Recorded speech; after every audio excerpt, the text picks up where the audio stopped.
And now, another episode of MMA Gossip with your boys. Boom. We're live, baby. MMA Gossip, episode number 88. Thank you for sticking with us. Obviously, we're one man down this week. We had 4 men in the booth last week, so, average it out. The 3 of us are here. Matt is here in spirit. We just came off a pretty sweet weekend. Corey Anderson with a big win. Nemkov, big win. And UFC was, I thought, personally, we'll talk about it, we'll get into it, but I thought the UFC, Bellator really outshined. I was pumped to see Corey Anderson do well. This week, we got more UFC and more Bellator. We got Fat Boy Paulo Costa taking on Marvin Vettori, our manager Lisa's favorite fighter, also Mike's girlfriend. It's going down in the Apex. I believe it's UFC 41, like Mike just said, right? UFC, Vegas. What is it, on ESPN or is it on Vegas 41? Because they have the numbering system is fucking bizarre. Anyway, we also have, that card is ass, by the way, but we'll get into that. And then even more ass coming from Chrissy Bellator 269. It is not Fedor's retirement fight. He came out and is adamant about it. It's going down in Moscow, in Russia, Fedor's hometown, and he'll be taking on Timothy Johnson, who's actually been doing pretty well for himself in Bellator, getting some main event shots. So good for him. We'll get into that, a whole lot more. Conor McGregor punching DJs. Looks like Jake Paul and Tommy Fury is pretty much a done deal. Modestas Bukauskas is getting cut from the UFC. I know Mikey wants to get into that. And, oh, my God, I'd be remiss if I did not talk about Kyoji Horiguchi and Sergio Pettis getting booked. Sweet Bellator fights right around the corner, and probably a whole lot more. So I'm sure Mike will have some questions. And that's it. So, Mikey, take it away, bro. Yeah, so I want to give the props out to Corey Anderson, man. Like he did what he needed to do, man. Like he went out there, and plus I'm happy. I had a few bills on him, but he went out there and, dude, right. When I looked at Ryan Bader at the weigh-ins, bro, he's like slunched over and like he's not as ripped as he used to be, and he's still cutting down to 205, and he's a big dude. He just didn't look good at all from the get-go. So, but yeah, nonetheless, super pumped for Corey. I love the chirping going back and forth between him and Jan is entertaining, even though nothing's ever going to come of it. But yeah, I agree. Bellator definitely outshined the UFC this past weekend without a doubt, man. I was at a wedding, but after the wedding, I threw on Bellator so fast, and I managed to catch the co-main and the main, and Corey looks so fucking good, man. He really is on any given day one of the best 205 pounders on the planet. I give him a lot of. I think he could 100% beat Nemkov if Nemkov doesn't find his chin, and Nemkov's stand-up is pretty phenomenal, so I would be surprised if that happened. So, yeah, honestly, I wouldn't be surprised if that happened, but Nemkov has been rocked a few times himself. Facts, dude. He did. He got rocked by Anglicus, like bad. And I remember watching it, I was like, whoa, like I was like absolutely like shocked that it happened. But moving on. Fedor, it's not his retirement fight. What do you think about the line, dude? Plus 150 for Fedor. I get it. I don't think it's that crazy. I mean, he has looked really good. No, I shouldn't say that. But he hasn't looked bad. He's 8-10 in his last 10, or 8-2 in his last 10 rather, which is kind of fucking crazy. And Timothy Johnson's coming off a fucking loss too to Moldavsky, who's the co-main, or no, he's not the co-main event. I was thinking of all these fucking Russian names are throwing me off, dude. But Fedor, I just think he's going to win purely because it's in Russia. I do think the line's appropriate. Like I said, Timothy Johnson has been doing pretty well since he came to Bellator. He seems like to be one of those guys, not to Ryan Bader's level, but one of those guys that wasn't getting a shine in the UFC because he's fighting steeper competition, came to Bellator and kind of somewhat did his thing and is getting, like I said, noticed in these main event slots. Fedor getting up there, tons of retirement questions swirling around. So it's like, is he 1 foot in, 1 foot out? But he says he has life plans and fight plans, and they go hand in hand. And his life plans right now are not stopping fighting. So we'll see. But yeah, sorry. So I misspoke before. Timothy Johnson's coming off a loss to Vitaly Minakov, actually. And Yes, and he's coming in as the favorite here.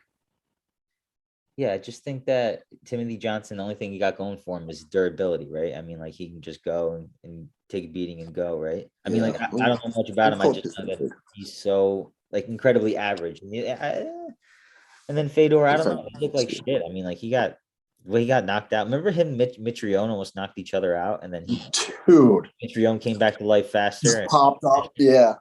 Bro, that was crazy. But yo, so we're about to go back to Fight Island. I know, dude. Crazy. Bro, crazy. The world is fucked up, man. It really is. It really is kind of backwards, and everything you see seems to be kind of upside down. But what I'm worried about is like, yeah, it's great we have Fight Island and Dana's going the extra mile for these out of the country fighters. But what's gonna happen? Are we gonna go to Fight Island for like 4 or 5 weeks straight and then have only, you know what I'm saying, like only international fighters, because there's so fucking many of them that you pretty much, whenever you go to there, you have to do only international fights. The matchmaking is going to be fucked up, dude. It's a major problem. It is a major problem, dude. I'm just thinking about it in my head. I've just been, I always feel like on the same topic, but slightly off topic. It's just like Dan Hooker, for example, with the quarantine they have, the Australia and New Zealand is going through right now. When he goes to fight, he goes to camp, then quarantine, then the fight, then reverse quarantine, then home. He's gone for months at a time, took another fight, added 2 more weeks to that, plus another. So right now, the way it stands, he's not going to see his family again for over another month. So he's going literal stretches of months, which when you think about it, 2 months is a sixth of a year, right? So 3 months is a quarter of a fucking year. It's insane, dude. Like, just to get paid, the way the world is right now is just so fucked up. And like what you said with matchmaking just drives me nuts, like it's almost like the right people can't fight the right people, Oh, it's and the not, rankings are going to be jacked up. Like, I know Dana's going to do everything he can do to bring shit to Fight Island, but like, it's almost like he's going to have like, no, I don't want to say more events, which is obviously impossible, but like, you're going to have a crew over there and a crew over here. And the matchmaking has to be absolutely like perfect for like these fighters to, fight their contracts right 3 times a year. And this guy fight this guy, make sure it's not a mismatch. It's right. The algorithms that go into matchmaking, like it really is absolutely incredibly impressive to see like their matchmaking when they see it, when they have a fight, when they announce a fight. I'm like, wow, that's actually the perfect fight. That's like the perfect next step for these guys almost all the time. Once in a while I get one of those, eyebrow raisers for like, what is this? But for the most part, it's like amazing. And this is just going to be tenfold harder, man. And I don't want to be in that position. I don't envy that position, but if anybody can do it, it's the UFC crew, man. And I still have faith and trying to be positive, I'm totally, completely with you on that. It's just one of those things. It's one of those things. Dana, the show goes fucking on. He's always going to figure out a way for sure. People are going to love to complain about it. But I've even seen fighters who don't like Dana that much. Like, for example, Jake Shields, Brendan Schaub are going out of their way now to congratulate Dana basically and say, look, I know you're staying up for fighters, international fighters, like you're doing this for them. So people that give you shtick, not me, but them saying themselves being included in that, are now grateful for the shit he's doing and see that he's really truly putting in that work. I think it's fucking awesome. Yeah. It's pretty inspiring. It really is. He goes, Fight Island's gonna be hopping again, and he's smiling. He's like, all right, let's go. He's like, next, whatever the challenge is, he goes, all right, next, and he'll just get it done. Yeah, something that something people don't see, or I don't know if they don't see, but choose to, I don't know, go against them. Usually negative people. But let's see, moving on. So Modestas Bukauskas, I want to talk about this real quick. He first fight in the UFC, he beats Andreas Michailidis at the end of the first round, TKO. Great start. Then goes in there against Jimmy Crute, gets knocked the fuck out in like 30 seconds. And then he goes against Michael Oleksiejczuk, and he looks pretty good. A lot of MMA Junkie scored it for him. A lot of media outlets scored the fight for him, and he got that short end of the stick, lost the split decision, right? So he's 1-2. And then he goes in there against Khalil Roundtree and suffers an oblique kick, which, you know, all of us on this podcast agree that it's a legal kick and it is what it is and it's part of the game. But he got released on it, and there's a lot of people that are like, no, I don't want to say like a lot of people, but it's an interesting topic. Like, I feel for the kid, I really do, but I mean, you have a 4-fight contract, you lost 3 of them, and then people are like, oh, Sam Alvey's on an 0-7 streak and he gets re-signed. Oh, Ashley Yoder is on a like literally 2-7 in the promotion and has another fight, you know? So it's like, how do you balance this? Like, where do you draw the line? What is Dana's mindset when you re-sign or don't re-sign? Like, what do you think about the situation itself as a business perspective, I guess? You can't make everybody happy ever. You know, I'm with you. I totally side with you. It's a fucked up situation. It's just, I don't know, man. It is a fucked up situation. Me personally, who have you seen making up the biggest deal about it?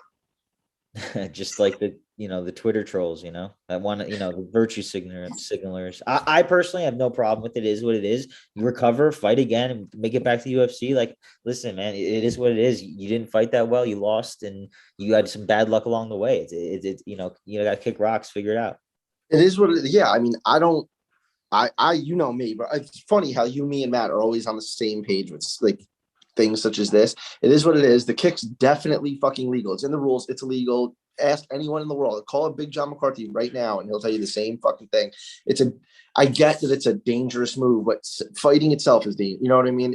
How many times have you seen John Jones throw that same fucking kick, and how many times has it not had this bad of consequences? You know what I'm saying? Yeah, right. I mean, it is fucked up. Like, it's hard to watch sometimes and think about, but it is hard to watch. For me, it is hard to watch. It is like, ooh, I just picture it happening to me, and I get all like, cringy. But it's part of but the same thing goes to blood, bro. When I saw Damon Jackson leaking out of his fucking eye, bro, I literally didn't watch the rest of the fight, the last 2.5 minutes. But I still love the sport. Like, I just gotta look away sometimes. Maybe I'm just a little prone to it because jiu-jitsu, like when people snap on heel hooks and stuff like that, stuff snaps, pops, people yelling, you know what I mean? Shit happens, but yeah, it is what it is, man. War, bro. You're going into a war, you or me. Exactly. All right, nice. Moving on. So Connor beats up a DJ. What's going on? I didn't read literally anything into it. I'm sure you did. So can you do it? To be honest with you, so obviously everyone in the world that likes MMA knows what the fuck's going on, but I didn't read too far into it. Because like it's at the same time, he's a superstar athlete. Maybe he did really punch this dude in the face. Who gives? So I read the article, which is it's honestly, how can you not laugh? Because this dude himself says that he got punched in the face by Conor, but like flying onto a table and then got punched again and he was on the ground. All kind of laid you out flat. Like, I don't know what to tell you. Surprise. You know what I mean? I'm sure there's some type of backstory there, but I don't know the story. I know you saw what Dana said after a Contender Series. They asked him about it. I think it was John Morgan asked about it. And he's like, I know what you guys know. Actually, I know less than you guys know because you guys fucking look into this shit. You know what I mean? Like, so I haven't talked to Conor. I really don't know. So apparently he punched an Italian DJ. But before that, I saw all types of soccer coaches posting about how great McGregor is. They met McGregor in Italy. He's so happy. He baptized his son at the Vatican. And then he did something else. I forget what he was doing all over Italy. And people all posting these, so 99 good things come out of it. And then he punches some dude, and that's what people cling on to. Granted, he does not have the best track record. So do I believe that he punched this dude? I completely believe that he punched this dude. But sorry, shouldn't have been standing there.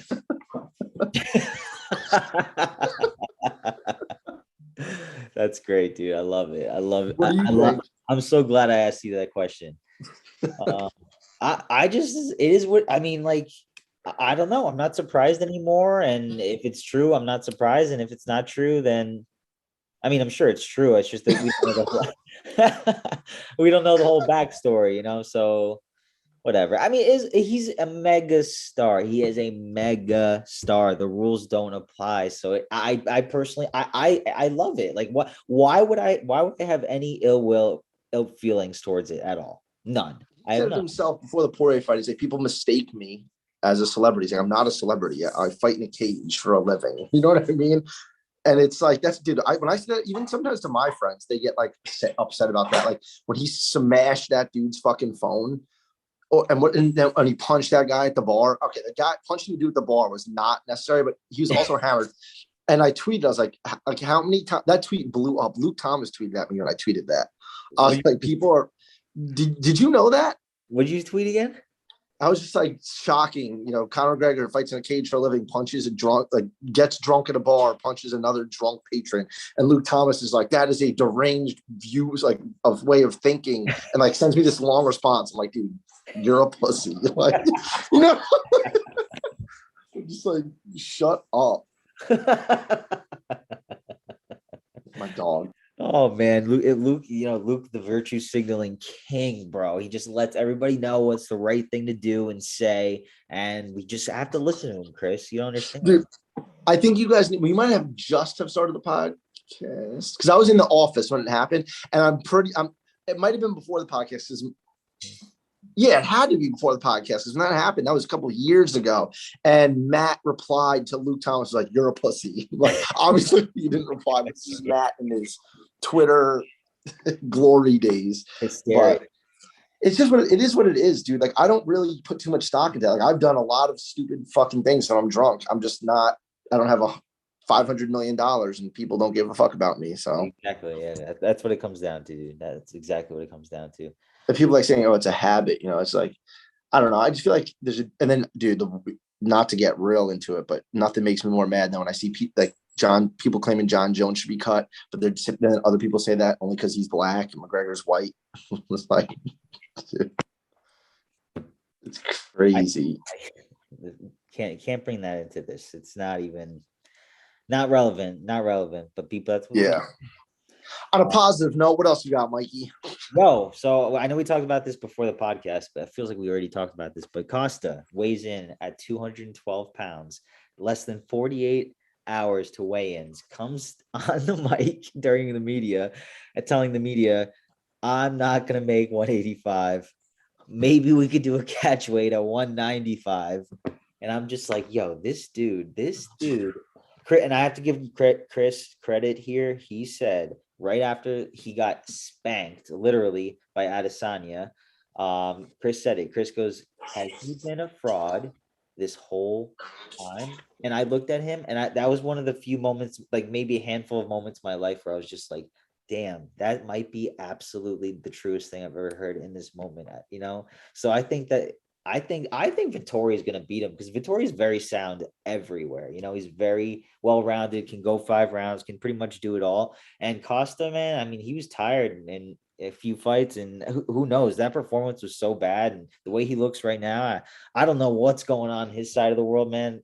We know what we get with Vettori. Like, what you see is what you get. He's, you know, he is what he is. But Costa is just like, I don't know what to think about him, dude. What do you think? Dude, the worst part of the whole thing for me is like, I get that you missed weight. It is what it is. By that much is fucking insane. The worst part though is that he goes, yeah, this fight will happen if Vettori wants to fight me. Like, we'll see if he really wants to fight me. It's like, bro, you're 21. Well, okay, so 186. You're 20 pounds overweight. You know what I mean?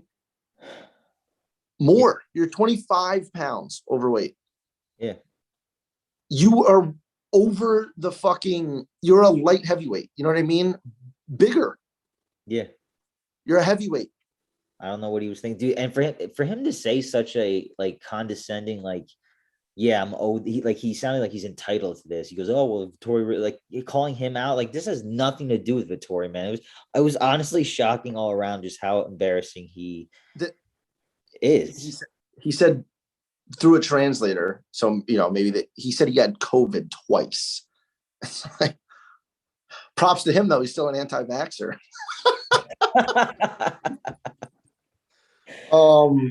But he's just, dude, he's an asshole. And he's really, I don't know. Like you said, like I said, he's a fraud, right? Well, maybe potentially we'll see, we think. And Dana's had problems with him before. Dana I don't think Dana has a problem pulling up the plug on him after this. I would not be surprised if they cut him. He's way more. He's too much of a problem, and like the whole eraser image got erased by Izzy. Like he does not have that image anymore. Like, definitely not in my eyes, and it seems like to the public, like, this card is ass. And I know a lot of other people are way more happy to see Vettori, and even Vettori's image kind of got tarnished before the Izzy fight. It seemed like this is just this fight to me, in my eyes. Correct me if I'm wrong. Kind of seems, instead of who's going to keep their ranking, like who's gonna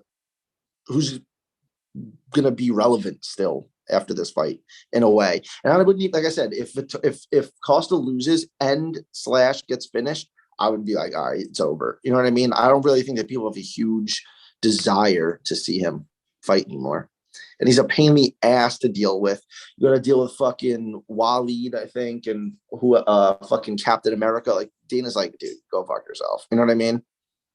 Yeah, no, I get it, man. He looks like a drama queen. You know, especially because right before this fight, he's asking for more money. What does he think? He has no leverage. What does he do? What does he think? Wasn't he supposed to fight Cannonier? And then Dana was like, no, because he said he wasn't fighting. He wanted more money. Oh, I didn't know that. Yeah. He's like, no. That's why people were asking Cannonier about, like, remember then the Cannonier whole financial thing came up, and then that's why. Yep. Yeah. Oh, yeah. Okay. I remember that on Ariel's show. Yep. Yeah. So it is what it is, bro. People are just, I really don't think that there's too insane. Like, no one's not like, oh, I can't wait to see Paulo Costa fight again. Used to feel like that. Now it definitely doesn't. And like, I saw this is the main event. I was like, I get it. But like, you know, this is like the opener on a pay-per-view, or like, you know, just to like add some meat like to it, or maybe a pay-per-view, like the ESPN main event of a pay-per-view, just because hopefully there's a finish, right? What's the line set? You know, I don't look at the lines. What's the line set at? I saw Vettori was like a nice little fave, but what is the rounds? Oh, so yeah, I got you right now. So interestingly enough, like last week, it was a pick'em. It was -110 a piece, but this was like maybe a little bit, maybe like 10 days ago, it was a pick'em because we didn't know anything about Costa, right? But then as soon as like fight week started happening, people saw him, his physique is even a little different. And then after the media day, like, dude, he jumped up, he's a +145 now. And then Vittori's a -165. But then the under over the rounds is over 4.5 is +100. So they think it's going to go far, you know, because the under. Interesting. I know, it's pretty interesting. I'm not sure what's up with that. Maybe they know something we don't know, but I know Vittori's not like a power puncher or anything, but right. I don't know. Interesting. Maybe, and I don't know. That is weird. I mean, we've seen fucking, not that he is a power puncher, but we've seen Costa hurt a few times. I mean, Izzy fucking beat the shit out of him. Romero dropped him. I think there was one more too. Did Uriah Hall ever hurt him at all? He might have hurt him, but like he fucked Uriah Hall up. But still, he really did that. And I don't know how he can have such a good performance like that. Like, he had good performances, and he just like fell off so hard after that Izzy fight. But yo, make a couple picks right here. Ready? Grant Dawson and Ricky Glenn. All right, before I make a pick, what do you think Matt would say? Ask that question. Matt would be like, fuck Rick Glenn. No, I do. I would pick Grant Dawson. Yeah, okay, but I got a hot take about Grant Dawson. Grant Dawson is probably going to win this fight, but I do think that he is not a fraud, but he is not nearly as good as they're hyping him up to be, dude. I vividly remember having this conversation with you and Matt. I was in Sea Point. I was walking Brody past the tennis courts, and we were just talking about Grant Dawson, and Matt was sounding off on him. I think it was probably in the spring. So who did he fight last? He was losing to Leonardo Santos. As soon as you said, yeah. And then he hammer fisted him in the last 5 seconds and knocked him out. Yep. And then that's what we were talking about. Right after that, we were saying, like, you know, we were calling him a fraud before the fight. And then after the fight, we were like, okay, well, what are you going to do? You know? Yep. Also, ready? Yeah, Alex Leroy Caceres and Sungwoo Choi. Sungwoo Choi is the guy who just knocked out Julian Erosa. That has to weigh into the line pretty heavily. Alex Caceres is like, hold on, ready? Let me see something. Alex Caceres, let's see what his last 10 are. And that should tell us a lot. So if it's because I feel like he splits wins and losses, he's probably, oh, wow, he's on a 4-fight winning streak, Caceres. Yeah, holy shit. Because prior to that, lost 3, won 2, lost 2, won, lost 1, lost, and now he's on a 4-fight fucking win streak. Kevin Kroom, that's right. I forgot that fight ever fucking happened. Kevin Kroom is dog shit. Chase Hooper also dog shit. Austin Springer and Steven Peterson, and then Cron Gracie fucked him up, but that was set up for that to happen. That was set up. And we haven't even seen Cron in a minute, but. So is Caceres going to go on a fucking 5-fight winning streak? He's due for out here. I don't think he's so. due. Damn, I was trying to make a joke out of this, and I got proved way fucking wrong. Francisco Trinaldo, Dwight Grant. Wait, go back real quick. Sorry. Alex Caceres, now that I'm really looking at his record, which I already knew, like I remember him fighting, what's his name? Didn't he fight Uriah Faber at one point? I don't know. UFC 175. Fought Uriah Faber. Francisco Rivera, Cole Miller, Yair Rodriguez, Jason fucking Knight, Sergio Pettis, though. Like, he's really been through the somewhat of the ringer. Yeah, and on the Ultimate Fighter, he fought Michael Johnson. So like, he's really fucking been around, dude. So sometimes, you know me, the way I weigh experience super heavily. Yeah. But I mean, I just don't see it personally. I don't see it either. And honestly, dude, I wish I could say another fight, but they all are really, really rough, man. Brandon Marcos, my mom is fighting, and she's got a 500 record overall. I thought, isn't she under 500 now? I think her last fight was yeah, she got DQ'd. She's under 500. You're right, dude. Let's see. I want to look it up just because Brandon Marcos. Let's see. She is 10-11. Oh my god. She's 10-11-1. That's amazing. Yeah, that's amazing. Mason Jones is nice to see him fight again. He's gonna whoop ass. He's like a massive favorite, minus 435. Yeah, I don't even have much action on this card. Actually, I got a few big bets for the future though. What you got? You betting anything these days? Once in a while. No, I haven't made a bet in a while, dude. I'm trying to I should look at my draft. I'm using my phone right now. I'd look at my DraftKings. I'm trying to think what the last bet I placed was. I don't know. Dude. So what's funny is I think the last, you know what I did? I know what the last bet was. I was hammered. Me, Mark, and Jackson went out to the Crab House, got fucked up, and we were betting 100. We all put $100 each into my DraftKings. We were separate, and then we all came into my DraftKings, and we were putting it on black. So we had $300 on black hits. So we had $600. So we just kept putting $15, $20. We ended at one point, I think we were putting $50 on the zeros, the green zeros.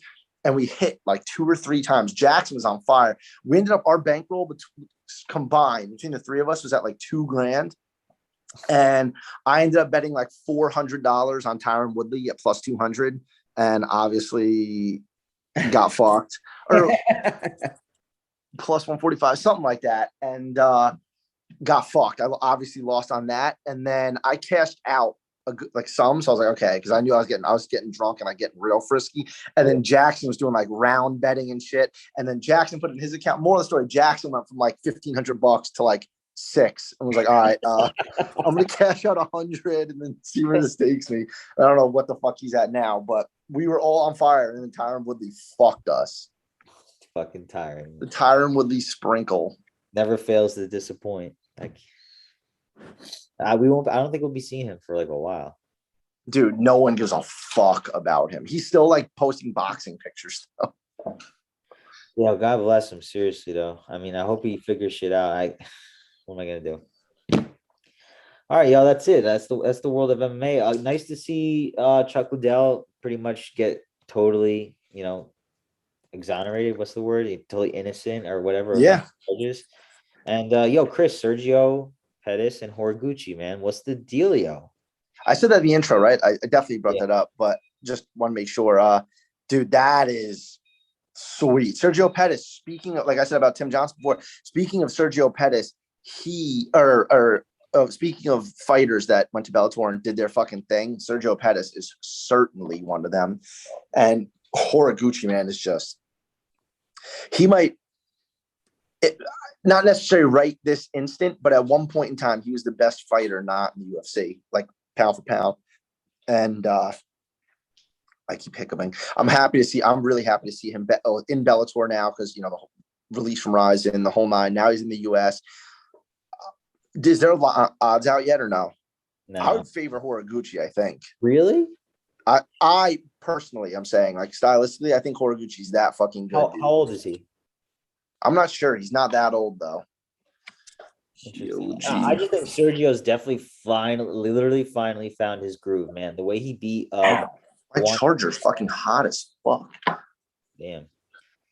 I wish I had my Charger. This is about to die. The way he beat, dude. So sorry, I scrolled down to see that. He is 31. That's what I was gonna say. I just didn't want to sound wrong. He's 31. He's old in the fight game, obviously, but dude, he's 29-3. He lost Kaya Sakara. That was fucking crazy. Not who stopped him in the first round. Like 1 minute. People couldn't fucking believe it.